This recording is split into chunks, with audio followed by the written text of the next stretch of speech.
my party, the Grey Guardians here that I DM currently, the campaign that I'm currently running here. And so on the board here we have our heroes, the Grey Guardians, and like I said, I want to give a recap.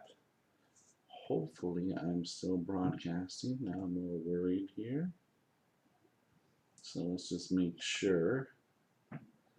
Nope, I'm still broadcasting. Okay, so sorry about that. I just was a little worried that all of a sudden I saw the camera freeze up on the other side here. So with that, let me go ahead and kind of go into how we got here. How did the Grey Guardians get here in the Great Melt Falls with this small excursion of encounter occurring here in front of us? So, and I also plan to give some tips along the way as I'm talking about this. But we've had a couple of sessions. Well, one, our last session, we had an issue with recording. And so that was a problem when you're 2 minutes into a session and Twitch crashes on us and I didn't catch it.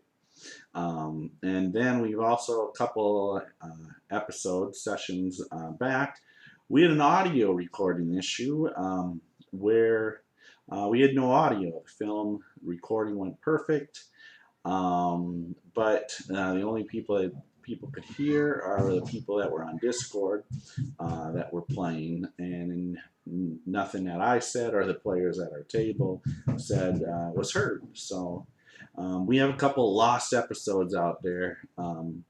If anybody's kind of catching up, watching these episodes, or in the future goes back and watches the Grey Guardians and sees, where is this episode and where is that episode? Well, that's what happened. So I'm going to go into kind of a recap for my players, recap for our viewers, and I am, I guess nothing is coming in on Twitch, so I'm a little worried, but it does show that I'm talking. So one of my players has actually went out there to see that I'm out there recording, and I am, and as I said, I can see my voice moving, so hopefully I'm just going to double check to make sure I hear the sound still. Yeah, so I don't know what's going on, but the recording's working, so maybe we're having issues with Twitch, but the important thing is I'm just recording this to get this out on YouTube. So I am going to go way back in time, about a year in game time, actually, when our heroes didn't even have a party name. They weren't the Grey Guardians at the time. This group wandered place to place, really with no direction, doing odd missions here and there for the city of Anlin, here on Terran, doing things for Binfer's Gambling Hall, which is a casino ran by some druids and clerics, of all things. Kind of a play on your Sunday night bingo at church. Or assisting with one of the towers that protect Anlin. These towers, and one of them is called the Starkin Tower. These 5 towers surround the city and make sure that any ill will doesn't come into the city, keeping out the humanoids and such away from this small, growing city. So our group of heroes got a little taste while doing this. So as they were, assisting, going on missions, going on adventures, no campaign plot or anything like that. It was just kind of just going with the group in certain directions here and there, going on adventures. Pretty open story, pretty open gaming, where I just kind of let the players direct on what they wanted to do, and then I would create adventures behind that and just go from there to there. Not a true story arc, not a campaign at the time. And excuse me, a little drink here. Um, then our heroes got a little taste of a powerful orc wizard by the name of Graybins. This Graybins got away from the group, um, but they would kind of find out he was behind an orc army that was gathering in the mountains, and with plans to attack Sunter Hold. Sunter Hold is the home of one of our heroes, uh, Garther here. That's Garther, the dwarf there. Um, as his home that was going to be invaded from these orcs. So, and Garther is a young dwarf in the sense of dwarven years, and who is learning what it takes to lead. Garther hasn't been home for years and feels now is the time to return home and warn the Dwarven King and voice sword steel. And so the group kind of plans, that's our next steps. We should go up to Sunter Hold and warn the dwarves of this possible orc attack. However, the group is also distracted by chasing down these books of the dead, which at the time Cass, the group's wizard and necromancer, was in search for these books, but it kept escaping its grasp. So during the time wandering around and sort of making their way up towards Sunter Hold, the group discovers a fire giant named Lugar Mulvag in his lair, which is an underground forge. They discover his name later on, actually, when they meet Rhea. They'd actually discover this fire giant's name.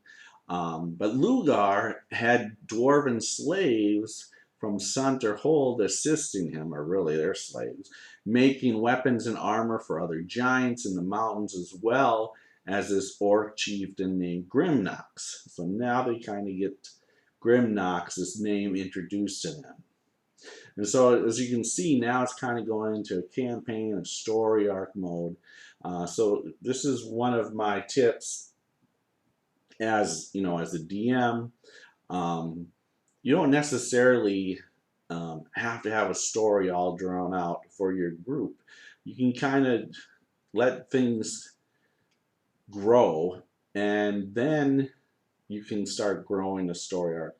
And I didn't know if they would go to Sunter Hold, even though I was kind of drawing that out in my world. These are the repercussions if it doesn't happen. But they could have went after the books of the dead too, just very well. And so I had that adventure set. Started working on some adventures for Grimnox and to see which way they ended up going. So ends up the group frees the dwarves, and they decide to escort these dwarven slaves to Sunter Hold. And our heroes finally have a name, the Grey Guardians. So that's when they got the Grey Guardians. And so I just Vega is saying $5 donation to keep the second book out of the Dark Queen, the Witch's hand for another week. All right, well, I'm going to get into that here. So we'll see, Vega. So the group decides to work for the Dwarven King and go kill Grimnox, the Orc Chieftain. And at the same time, I drop a huge bomb on the characters, which Vega here just mentioned as Vega's watching the stream here, with some scrying from Vega and Cass, and some other sending spells to their allies that they have met to the west. And the group discovers that this great undead army out of nowhere killed many of their allies to the west. This undead army now stands in wait outside the borders of Anlin, waiting for the Dark Witch Akiva to order an attack on the city. At least that's what it may happen, what it looks like. The Grey Guardians have learned that this witch was brought back from the dead and is doing the bidding of the Dark Lord Bastan, also known as the Banished One.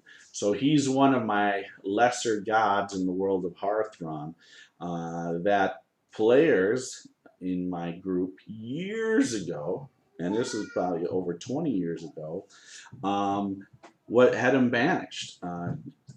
Killed him on Harthron, slayed him in Harthron, and is banished on a rock in the Nine Hells. However, he still has some hold, some power here on Harthron, and he brought the Dark Queen, this Akiva. Now, this Dark Queen Akiva is now acquiring these books of the dead, as the Grey Guardians have to deal with Grimnox immediately. So now the Grey Guardians just stepped through this teleportation portal here. So that's how the group is here. And this is designed by Rhea, a powerful cloud giant wizard, whose son has been kidnapped by Graybins, this orc wizard that they dealt with, like I said, about a year ago, game time, that escaped their grasp at the time, and is holding Rhea's son, who's named Marcos, hostage in return. Graybins and Grimnox have in return for Marcos. That Rhea would open a teleportation portal that is on Mount Avlana, where Grimnox is holding his army to attack Sunter Hold. So once he finally assembles his army, he plans to go into a secret portal that the dwarves don't know about in Sunter Hold that Rhea actually built years and years ago, secretly posing as a dwarf. The Grey Guardians have agreed to free Marcos from Graybins and then teleport into Grimnox's lair, where they can kill him in hopes that the orc army will disband. So the group was expecting some sort of orc attack once they step through this teleportation portal here, and that leads here. They're right now in the Great Melt Falls, and that is what this mountain that they're actually in a cave. However, when they stepped through, there were no orcs in the cave, but there's blood on the ground, on the walls, they noticed. And as the group went in further, Flamezor noticed these humanoids dressed in black hiding along the cave walls. So Flamezor here, our hero barbarian, fighter barbarian, rushes in there with his flaming sword, takes down one of these humanoids, and then heads on back to the group. At the same time, following him, we have Slosh, our barbarian lizard man here, ranger. He jumps in there and kills another one. At this point, the Grey Guardians now have gone on the offensive and moved further into the cave, in which Mardor here, that is a Goliath cleric there. He goes in further with light, as this cave is completely dark, and discovers more of these, a whole mess of these humanoids wrapped in all this black clothing, and they now have a chance to fight. Mardor just moves up there, doesn't get to attack. However, they discovered quickly that the way they attack and move is quite like Dominic here, who is part of their group. And Dominic comes from a land far away from here called Mandor.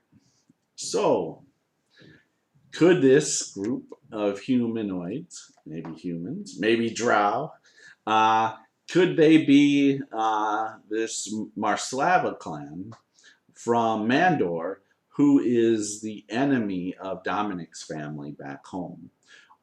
And where are the orcs? Why aren't there any orcs up here? So you'll have to tune in Saturday at 7 p.m. Central Time on Twitch to see our heroes and great guardians discover those same questions. So some other points, some DM points here I have here is, I see some other DMs make points where it's like, never plan out a story, just purely, do an adventure, see where the characters lead that story, which is fine, and I do that sometimes. But it's also good to, if you kind of know you have the group hooked on a story, fine, plan it out, make it all out. This has all been done for months, actually. I think about 6 months. I had this encounter already waiting for them.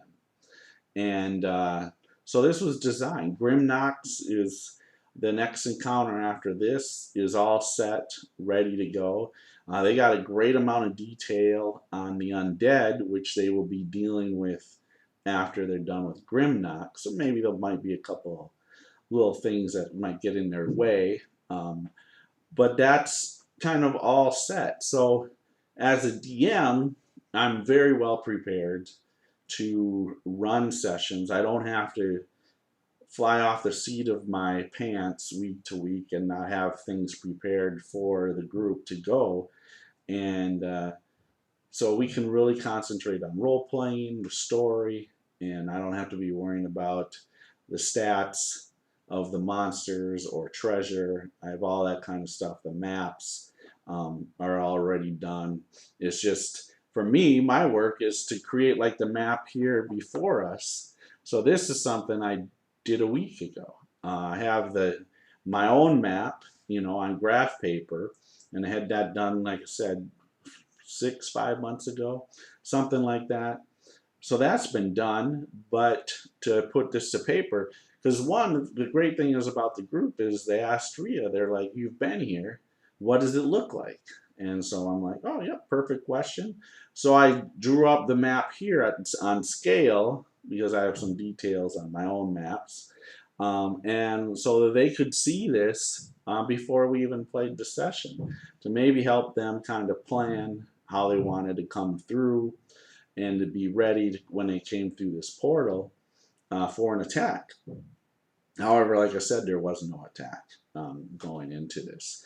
So no DM style and no two situations can be the same in the sense of DMing. I mean, if you're running published adventures, yeah, you're pretty much set. This is what I'm doing next. We get this far in a story, okay. The next, next part of the story, we go right back into. So say if you're running Storm King's Thunder behind, which is behind me, there you know where you're going. You can plan your session and be prepared. Like what I do I have index cards on all my encounters. I roll up their initiative before we even start the session. Usually right before a session, I'll do initiative cards, or I roll the initiative on my cards. And so then I'm set. I can just concentrate on what my players are doing. So I can get their initiatives, put them in order of what were already the monsters or the NPCs that I have. And then we're ready to go. Anything that can speed your process up, that you can prep before your session, the better. So drawing out maps is one thing. Doing index cards of your creatures is another thing. Instead of having to shuffle through Monster Manual or Tome of Beasts, if you're using some monsters from Kobold Press, anything like that, or just coming right out of a published adventure. I prefer not to even look if I did run published adventures, which I don't. But if I did, and I might actually run these for my guys here in the future. But if I did, I would still write up index cards and have the details of the creatures there, so I don't have to even thumb through the book and try to find where this NPC might be located that they're fighting, if they're in an index of the back of the book or anything like that. So those are my tips. I plan to do more DM tips. Hopefully, this Saturday we won't have any recording issues. We'll be out on Twitch. Please come by and watch us, 7 p.m. Central Time, like I said. This is your friendly DM Bilbo signing out. Remember, it's cool to be a geek. Pass it on. Thanks for watching. Please like and subscribe, and come watch us on Saturday. Thanks a lot. Good night.